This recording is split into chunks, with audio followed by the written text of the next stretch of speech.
तब हिंदी व्याकरण में हिंदी व्याकरण हिंदी फर्स्ट जो भाग है, इसमें हम लोग दूसरा अध्याय, दूसरा चैप्टर, दूसरा लेसन देख रहे हैं, वर्ण विचार, फोनोलॉजी।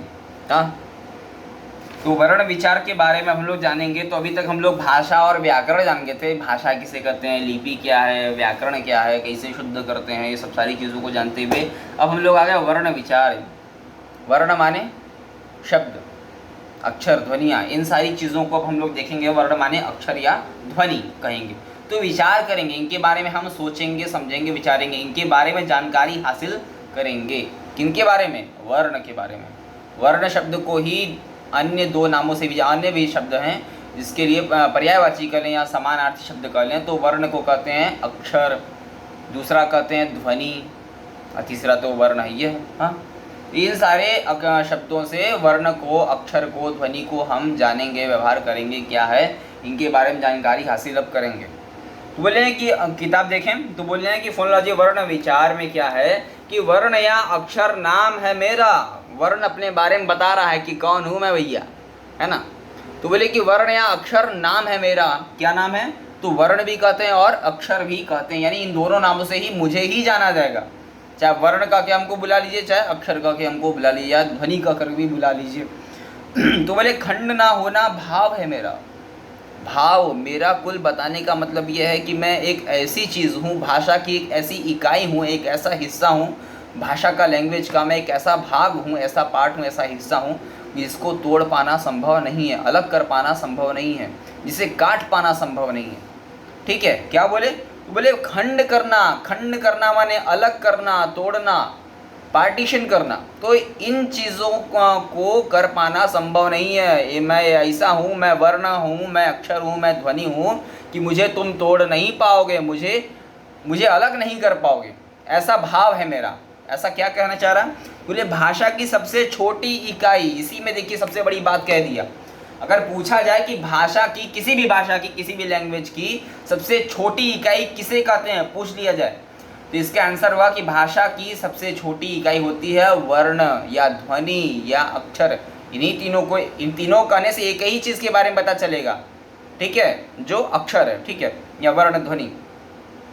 तो बोले कि भाषा की सबसे छोटी इकाई कौन होता है भैया? तो बोलेंगे कि भाषा की सबसे छोटी इकाई होती है वर्ण, भाषा की सबसे छोटी इकाई होती है अक्षर, भाषा की सबसे छोटी इकाई होती है ध्वनि। इन तीनों नामों से एक ही के बारे में पता चलेगा, चाहे जो कह लो, ठीक है। तो बोले भूल ना जाना मुझको भाई। अरे भैया भूल ना जाइयो, तो भूलना नहीं, क्या?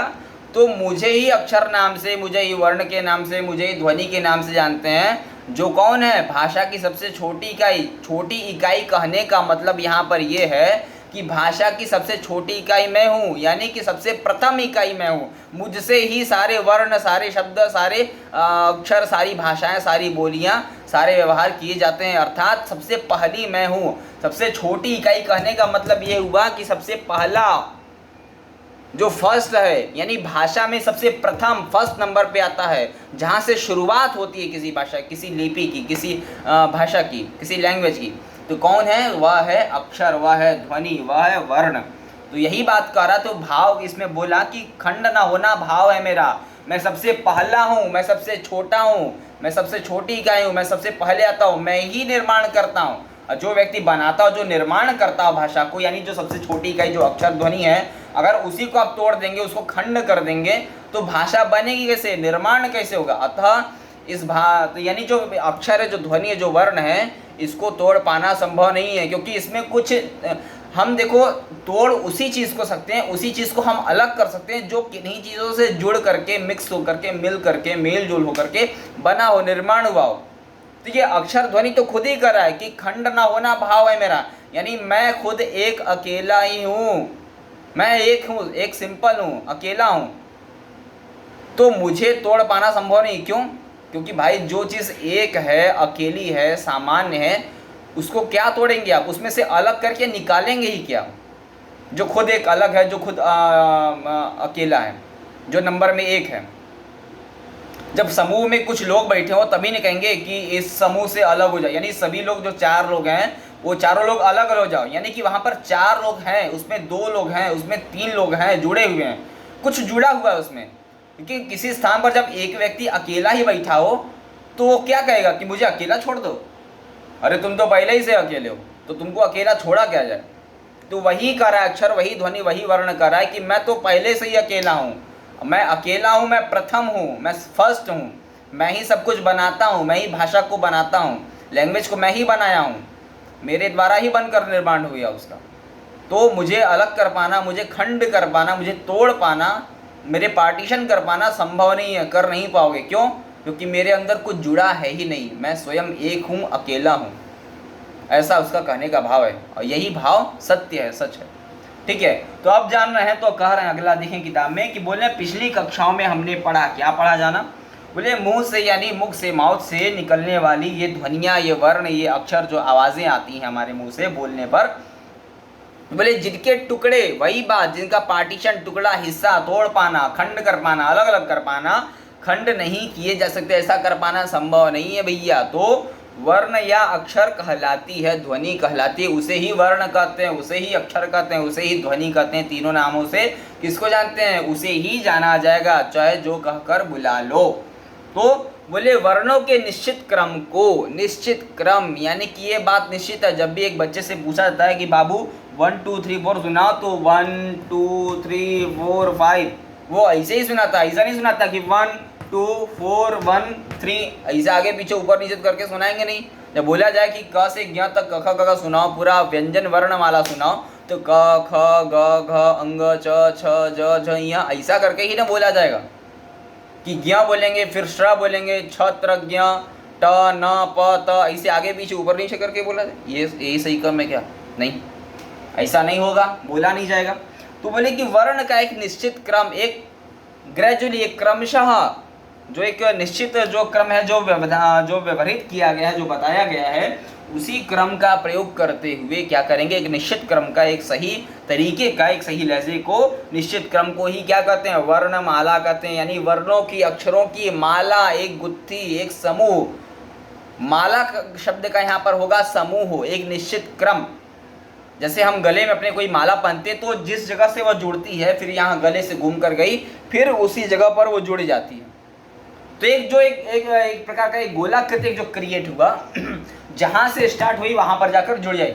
तो बोले कि जो एक निश्चित क्रम है माला का, जो वर्णों की जो माला है, जो अक्षरों की, जो ध्वनियों की एक माला है, जो व्यवस्थित एक क्रम है, उनको ही जानना, और भी उसी रूप में जानना जैसा कि प्रयोग होना चाहिए, जैसा कि निश्चित क्रम है, जो सही तरीका है, उसी क्रम में जानना ही उसे वर्णमाला कहते हैं, ध्वनि माला कहते हैं, अक्षर माला कहते हैं, कुछ भी कह लीजिए। तो बोले कि वर्णमाला में 2 प्रकार के वर्ण हैं, 2 प्रकार के वर्ण हैं, 2 प्रकार के अक्षर हैं, 2 प्रकार की ध्वनियाँ हैं। कौन कौन सी? पहला है स्वर, वॉवेल, और दूसरा है व्यंजन, कॉन्सोनेंट, हिंदी अंग्रेजी दोनों।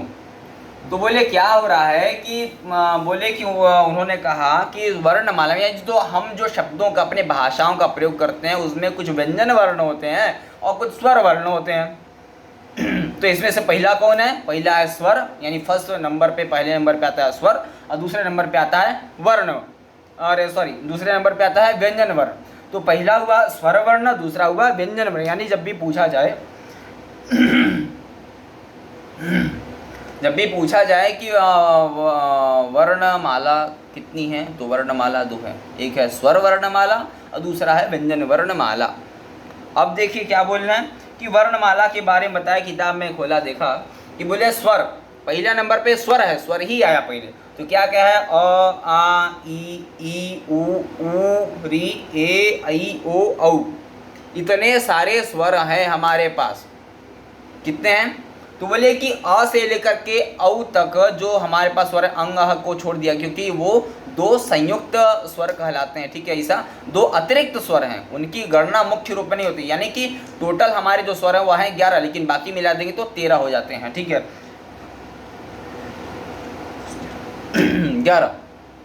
तो यानी अंग और अह को मिला दें, यानी जब पूछा जाए कि स्वर कितने होते हैं, तो अ से लेकर के औ तक बताएंगे, लेकिन जब पूछा जाए कुल यानी टोटल स्वर कितने होते हैं, तो अंग अह को भी जोड़ लीजिएगा, ऐसा गलती मत करना।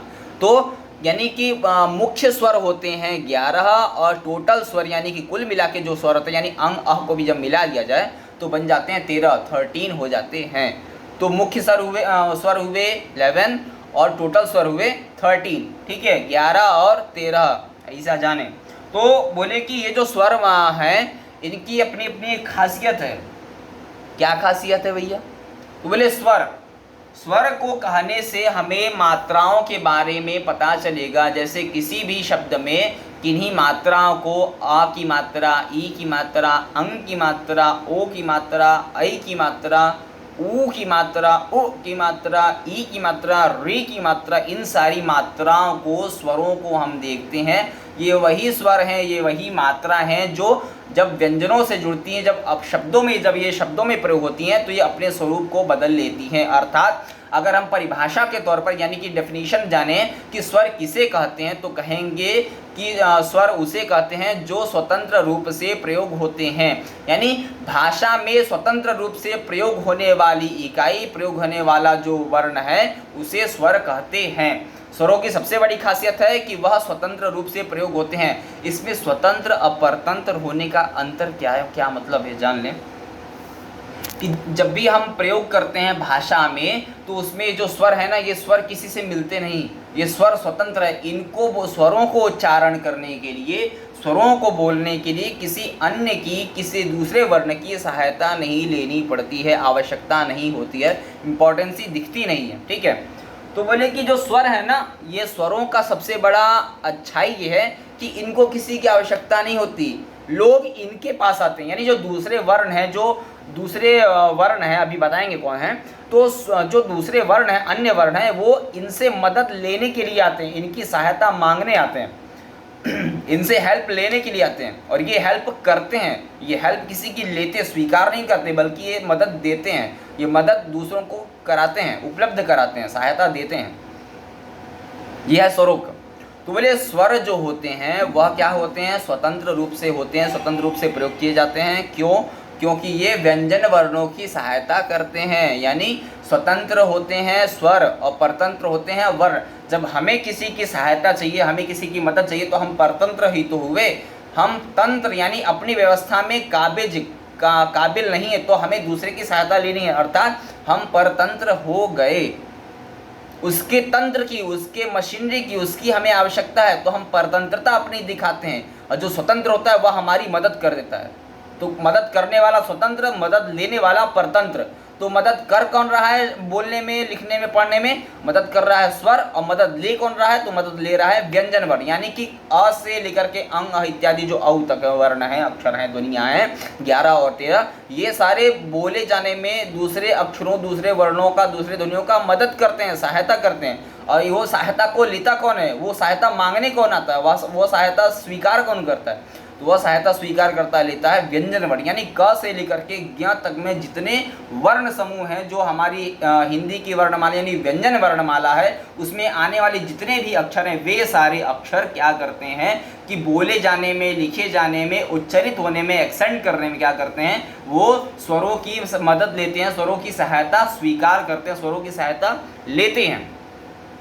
ऐसा, ठीक है। क्यों लेते हैं? क्योंकि जब भी हम क्या कहते हैं व्यंजन वर्णों का उच्चारण करेंगे तो उसमें क, ख, ग, घ, अंग, बच्चों को ऐसा ही बोलना सिखाते हैं, एकदम स्लोली और पूरा स्पष्ट उच्चारण करना सिखाया जाता है बच्चों को भी। ध्यान दीजिए, आप भी वैसे ही सीखे होंगे, हम भी वैसे ही सीखेंगे। तो कहने का मतलब है कि जो व्यंजन वर्ण है वो क्या करते हैं? सहायता लेते हैं। तो जब भी हम क, ख, ग, घ इस तरह से बोल रहे हैं, तो इन सभी अक्षरों को बोलने के बाद क्या हो रहा है कि आवाज़ कुछ साउंड नहीं आ रहा है ऐसा कि क के बाद क, अ, ख, तो इसमें हर एक अक्षर में ख, ग, अंग, च, छ बोलने के बाद अ की ध्वनि सुनाई दे रही है। वही जो ध्वनि आ रही है वही स्वर वर्ण है। तो अर्थात जो क बोला जा रहा है, जो ख बोला जा रहा है, जो च बोला जा रहा है, जो ट बोला जा रहा है, जो त बोला जा रहा है, इन सारे अक्षरों को बोलने में क्या हो रहा है? स्वर वर्ण सहायता कर रहे हैं। अगर स्वर वर्ण सहायता ना करें, बोलने में इनकी मदद ना करें, अगर वो हाथ खड़े कर दे कि हम व्यंजन वर्णों की जो स्वर वर्ण है वो सहायता नहीं करेंगे, तो व्यंजन वर्णों कैसे बोला जाएगा? तो हम बच्चों को कैसे सिखाएंगे? फिर देखिए, तो हम लोग बोलेंगे क, ख, ग, घ, अंग। क्यों? क्योंकि अब क की बात अ जो है, जो स्वर था अ आ ई जो इत्यादि जो स्वर हैं, औ अंग अ इत्यादि जो स्वर हैं, तो इन स्वरों की अब हमें सहायता नहीं लेनी है, बिना इनके बोलना है। तो क्या होगा? क ख ग घ अंग ऐसा उच्चारित होने लगा, ऐसा उच्चारण हम लोग करने लगे। अतः बोलने में इस प्रकार का दिक्कत ना हो, इस प्रकार की गलतियां ना हो, इस प्रकार की अशुद्धियां ना हो, भाषा को ठीक ठीक बोला जा सके, भाषा को ठीक ठीक लिखा जा सके, भाषा को ठीक ठीक व्यवहार किया जा सके, इसीलिए इन व्यंजन वर्णों की क ख ख क से लेकर के ज्ञ तक में जितने व्यंजन वर्ण हैं, इनकी सहायता करने के लिए वो स्वर वर्ण अपनी मदद उपलब्ध कराते हैं, उपलब्धता देते हैं। यानी वे सारे स्वर अ आ ई ये सारी जब मात्राएं क्या होती हैं, जो सारे स्वर हैं, जब क के साथ ख के साथ इत्यादि जितने भी वर्ण हैं सबके साथ जुड़ जाते हैं, तो देखो बनता है क का की कू कू के कई को कौ कं कह इत्यादि। तो इस तरह से जहाँ जहाँ भी मात्राओं का आवश्यकता होता है वैसा ऐसा हम प्रयोग कर लेते हैं। क्यों? क्योंकि स्वर सहायता दे रहे हैं। अर्थात कहने का कुल मिलाकर मतलब ये हुआ कि जो स्वर वर्ण है अ से लेके अंग अ इत्यादि तक, वो सारे स्वतंत्र होते हैं। उनको उच्चारित करने में, स्वरों को बोलने में किसी अन्य वर्ण की सहायता की नहीं आवश्यकता होती, किसी अन्य वर्ण की, यानी स्वरों को बोलने में व्यंजन वर्णों की सहायता नहीं लेनी पड़ती है। दूसरा, व्यंजन वर्णों को यानी क से लेकर के जो ज्ञ तक जितने भी अक्षर ध्वनिया वर्ण आ रहे हैं, इन सभी को बोलने में हमेशा ही क्या होगा कि स्वर वर्णों का यानी अंग से लेकर अह तक किसी न किसी एक स्वर वर्ण का यानी किसी न किसी एक मात्रा का हमें यूज़ करना ही होगा, तभी उसको हम ठीक ढंग से बोल पाएंगे, लिख पाएंगे, भाषा का शुद्ध शुद्ध रूप प्रयोग कर सकेंगे। ये हुआ डिफरेंस। समझ में आ रहा है? तो ये दोनों डिफरेंस है स्वर वर्ण और व्यंजन वर्ण के मध्य में। अतः स्वर वर्ण कुल मिला के अब ये कहेंगे कि स्वर वर्ण हमेशा ही स्वतंत्र होते हैं और व्यंजन वर्ण क्या होते हैं? परतंत्र होते हैं। स्वतंत्र का मतलब जिसको बोलने में, जिसको लिखने में किसी अन्य वर्ण की सहायता न लेनी पड़ी, वह कहलाएगा स्वतंत्र। जिसको जिन व्यंजन वर्णों को यानी जिन वर्णों को बोलने के लिए किसी अन्य की, दूसरे की सहायता लेनी पड़ी, वो कहलाएगा व्यंजन वर्ण। तो स्वतंत्र हुए स्वर वर्ण और व्यंजन वर्ण हुए परतंत्र, क्योंकि ये मदद लेते हैं भैया। ठीक है। अब अगला, तो हम लोग सामान्य रूप से जानकारी हासिल कर लिए कि स्वर कौन से कहाँ तक स्वर हैं, कहाँ से कहाँ तक व्यंजन वर्ण है। ठीक है। कौन स्वतंत्र है, कौन परतंत्र है, कौन किसकी मदद लेता है, कौन मदद करता है, ये सारी चीज़ें हम जान गए। यही चीज़ें मुख्य है, यही आधार है व्याकरण को समझने का, जानने का, यही आधार है। यही से सारी शुरुआतें यहीं से होती हैं। क्यों? अच्छा, अब हम लोग देख रहे थे, हाँ इस चीज़ की चर्चा करना भूल गए। तो बोला था कि खंड न होना भाव है मेरा, ये चीज़ की व्याख्या करना भूल गए। खंड होना, पार्टीशन करना, अलग कर देना, तोड़ देना। तो अब जरा इस चीज़ को भी देखें, समझें क्या कर रहा है। तो बोल रहा था कि खंड ना होना भाव है, मुझे तोड़ नहीं सकोगे, मैं ऐसा हूँ, मैं पहला हूँ। तो पहला होने का मतलब क्या? वही बोल रहा था कि मैं अ हूँ, मैं आ हूँ, मैं ई हूँ, मैं क हूँ, मैं ख हूँ, मैं ग हूँ। तो बोला था इसको क्या करें, इन सभी को क्या करेंगे? आप तोड़ के अलग नहीं कर सकते, क्योंकि इन्हीं से इनको भी हटा दें, इन पे ध्यान दें। स्वर, जो स्वर वर्ण है, ये कह रहे थे कि मैं खंड ना होना भाव है, मैं अकेला एक हूँ, मुझे तुम तोड़ ना सकोगे भैया। मैं ही पहला हूँ, मुझसे ही सारे इजाद होते हैं, मुझसे ही भाषाएं बनती हैं, मुझे तोड़ पाना, अलग कर पाना संभव नहीं है। अगर ऐसा करोगे तो इस चीज़ को करने में नाकामयाब होगे, नहीं कर सकोगे। और अगर करोगे तो भाषा का इजाद ही नहीं होगा, फिर भाषा का निर्माण कैसे करोगे? फिर तुम बोलोगे क्या? कैसे व्यवहार करोगे? कैसे अपने भावों को, विचारों को प्रकट करोगे जब मुझे ही तोड़ दोगे, मुझे ही नष्ट कर दोगे? ऐसा कहा। तो बोला कि खंड न होना भाव है मेरा भाव कुल मिलाकर यही है कि खंड ना हो, मुझे ना तोड़ो, इसी में भलाई है, तभी तुम्हें एक भाषा, तुम्हें एक लैंग्वेज मिल सकेगी। ठीक है। तो बोले अब अगला क्रम हम लोग देख रहे हैं अन्य वर्ण। अभी तक हम लोग सामान्य से स्वर वर्ण जाने, व्यंजन वर्ण जाने, क्या क्या होता है, सारी चीज़ों को जान लिए। अब अगला रूप आ रहा है, बोला अन्य वर्ण। अन्य माने अलग, अदर, दूसरा। ठीक है। तो बोले कि अन्य वर्ण और भी क्या क्या है, तो संयुक्त व्यंजन वर्ण। अब देखिए भैया, संयुक्त व्यंजन वर्ण समझने का टाइम आ गया। संयुक्त एक शब्द है, संयुक्त माने होता है हिंदी अर्थों का संयुक्त का मिलकर बना, जोड़ कर बना, मिलाकर बना, किसी के मेल से बना, यानी किन्हीं दो चीज़ों को जोड़ करके बना। ऐसा एक और एक को हम जब जोड़े, जब प्लस किए तब जाके 11 बना। ऐसा समझ में आ रहा है? तो बोल रहे हैं कि जब किन्हीं दो चीज़ों को जोड़ते हैं, किन्हीं दो वर्णों को, किन्हीं दो अक्षरों को, किन्हीं दो ध्वनियों को जोड़ते हैं, किसी को भी हम जब दो जोड़ें तो कुछ नया बन करके आ जाए, यानी उन दो चीज़ों के मेल से, जोड़ से, अपने एक अकेले ना बनाओ, किसी अन्य की भी आवश्यकता है, कुछ आके हमारे में जुड़ जाएगा तो हम कुछ नए बन जाएंगे, कुछ अलग बन जाएंगे, कुछ अच्छा बन जाएंगे, जो काम होगा। तो बोले क्या हुआ?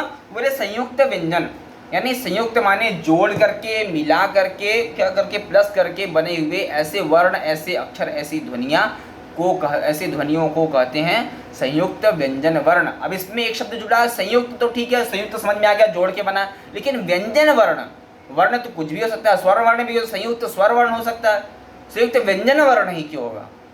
इसके पीछे क्या करना? तो बोला संयुक्त व्यंजन वर्ण, यानी व्यंजन शब्द वहां रखने पे, जो व्यंजन शब्द को जोड़ने का मतलब है कि किन्हीं, यानी क से लेकर के ज्ञ तक के मध्य में जो जितने सारे शब्द आ रहे हैं, उन सभी शब्दों में से हम किसी दो व्यंजन वर्ण का जब प्रयोग करेंगे तो कोई एक नया शब्द बन के आएगा, उसको संयुक्त व्यंजन वर्ण कहेंगे। क्यों?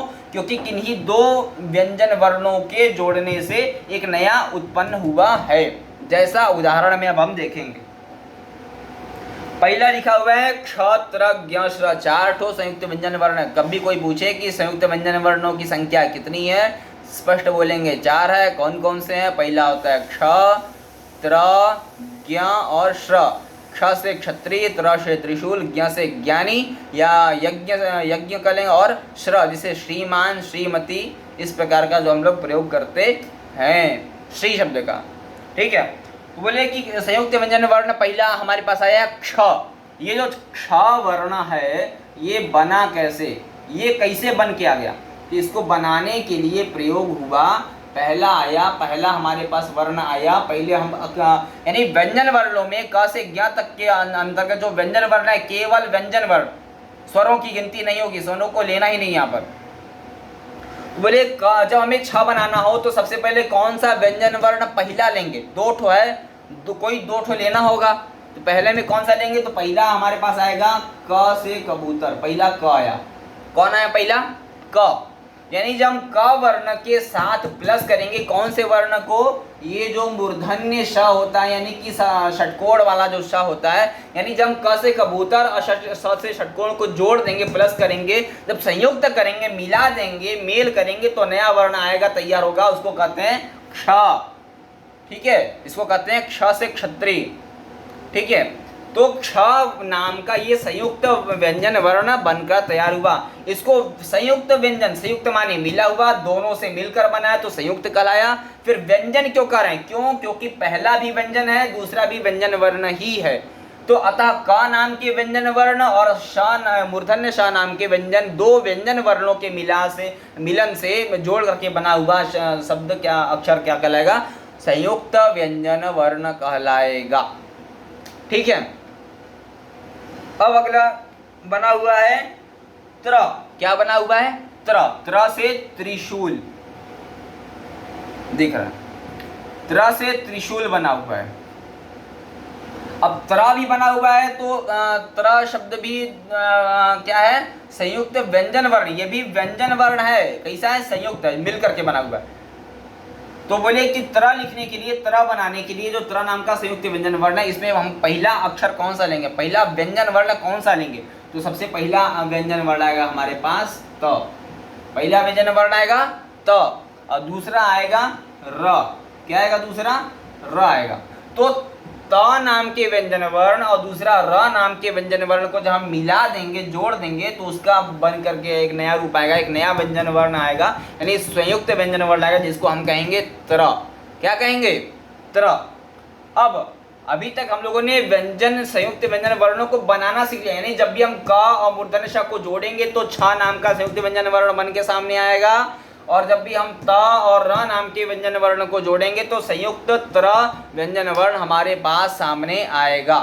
लेकिन अब इसमें एक कंडीशन है, एक स्थिति है, वह स्थिति को जानना बहुत ही आवश्यक है, नितांत आवश्यक है, मोस्ट इंपॉर्टेंट है कि जब भी हमसे पूछा जाए कि भैया क्षत्र बना कैसे, तो ये तो हम बता देंगे, लेकिन इसमें कुछ सीखने वाली चीज है, कुछ जानने वाली बात है। क्या कि जैसा अभी हम चर्चा किए थे कि जब भी हम व्यंजन वर्णों को लिखते हैं तो इसमें श, क, त और र यानी अ की ध्वनि सुनाई दे रही है। यानी सब में अ नाम के स्वर, जो स्वर हम कहे थे कि जो व्यंजन वर्ण ये परतंत्र है, स्वरों की सहायता लेंगे तभी ये ठीक ठीक बोले जा सकते हैं, नहीं तो इसको श, र, त, क ऐसा बोला था। लेकिन ऐसा ना बोलना पड़े, ठीक ठीक ही बोले हम लोग, ऐसा व्यवहार करें। अतः क्या किए, व्यंजन स्वरों की सहायता लिए तो कौन सा स्वर आया इसमें, अ नाम का स्वर मदद करता है। ये बात समझ लें, जान लें, सीख लें कि जब भी हम कोई व्यंजन वर्ण का प्रयोग करते हैं उसमें कोई प्रॉपर मात्रा ना दिखाई दे, यानी बड़ी की मात्रा, छोटा की मात्रा, ई की मात्रा, आ की मात्रा, अंग की मात्रा ना दिखाई दे रही हो, तो सामान्यतः सामान्य रूप से सिंपली क्या होता है, उसमें प्लस अ नाम का ये जो स्वर है, ये जो है स्वर, ये छुपा हुआ होता है। र के बाद ये जो अ की ध्वनि आ रही है वही अ है जो इसमें छुप कर बैठा हुआ है। ये जो अ बहुत चालाक है, ये बहुत इसकी खासियत है, ये होता भी स्वर में, ये वर्णों में छुपा होता है लेकिन दिखाई नहीं देता। तो पता कैसे चलेगा, इसको बोलने से पता चलता है। जब आप बोलेंगे ना तब आपको अ के बारे में, इस छुपे हुए चीज, इस छुपे हुए वर्ण के ध्वनि के बारे में आपको पता चल जाएगा कि इसमें अ है, पकड़ा आ जाएगा, तुरंत समझ में आ जाएगा। अब हम लोग जान रहे थे कि व्यंजन वर्ण, संयुक्त व्यंजन वर्ण बनते किसे हैं, लेकिन अब इसके साथ हम अगला चीज एक वही पता है कि कंडीशन, एक स्थिति है, क्या है, कौन सी कंडीशन है, तो बोले कि जो स्वर है ना ये छिप के बैठे हुए हैं। अब हम लोग जान गए कि अ नाम का स्वर, हर अक्षर में अ नाम का स्वर छिप करके बैठा हुआ है। लेकिन जब हम संयुक्त व्यंजन वर्ण का निर्माण करेंगे, बनाएंगे, तो दोनों में अ है, इसमें भी अ है, इसमें भी अ है, इसमें भी अ है, इसमें भी अ है, छुप कर बैठा हुआ है। लेकिन जब हम संयुक्त व्यंजन वर्ण बनाते हैं तो उसमें कंडीशन ये स्थिति है कि जो पहला वर्ण होता है, यानी कि दो वर्णों के जो मेल से बना हुआ अक्षर है, इनमें जो पहला वर्ण होता है, यानी फर्स्ट वाला, इधर वाला, सेकंड वाला नहीं, इधर वाला, फर्स्ट वाला, यानी कि क श में क और त र में त, ठीक है।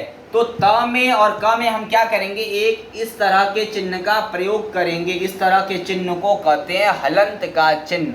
यानी ये जो चिन्ह हमें दिखाई दे रहा है, यह चिन्ह किसी भी, यह बात ध्यान दें, यह जो हलंत का चिन्ह है ये हमेशा, माने नित्य ही, सिर्फ ओनली, ये हमेशा व्यंजन वर्णों में ही प्रयोग होता है, स्वर वर्णों में इसको प्रयोग नहीं किया करते हैं।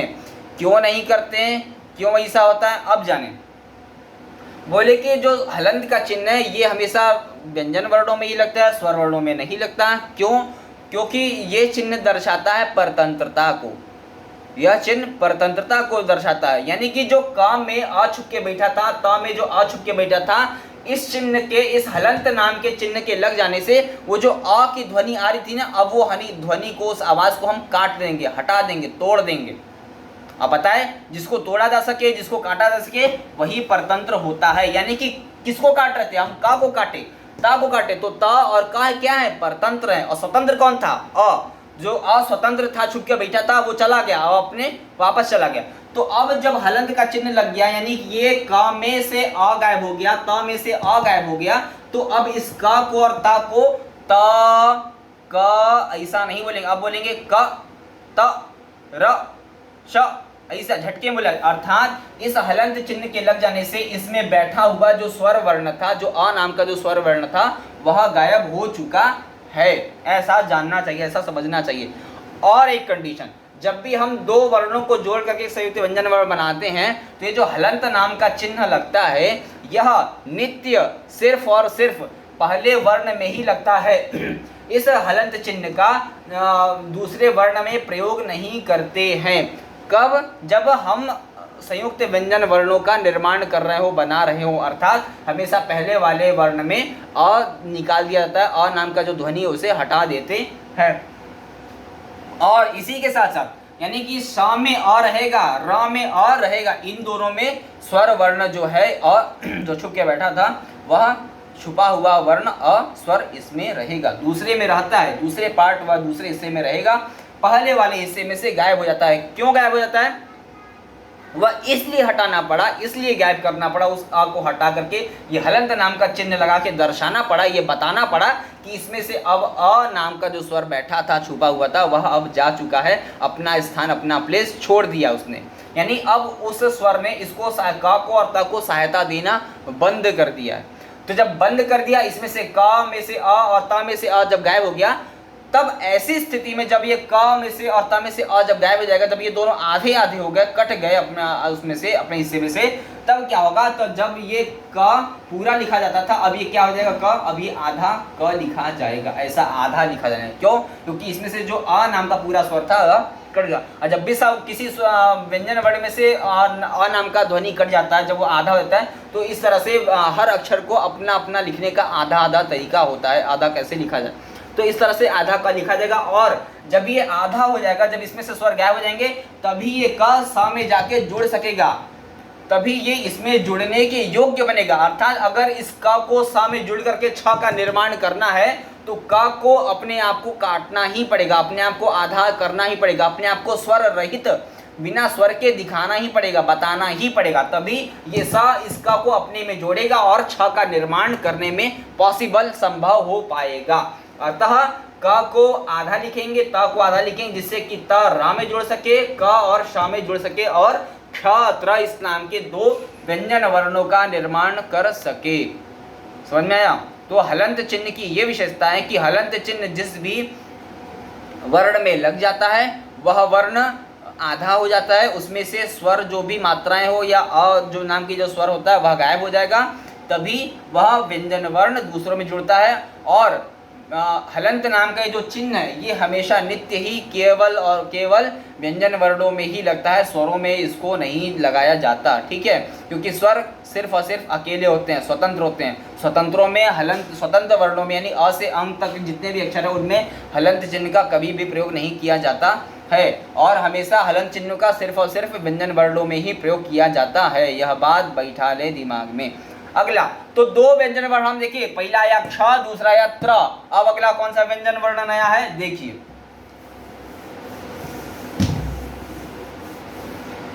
अब अगला नया व्यंजन वर्ण है हमारे पास ज्ञ और श्र।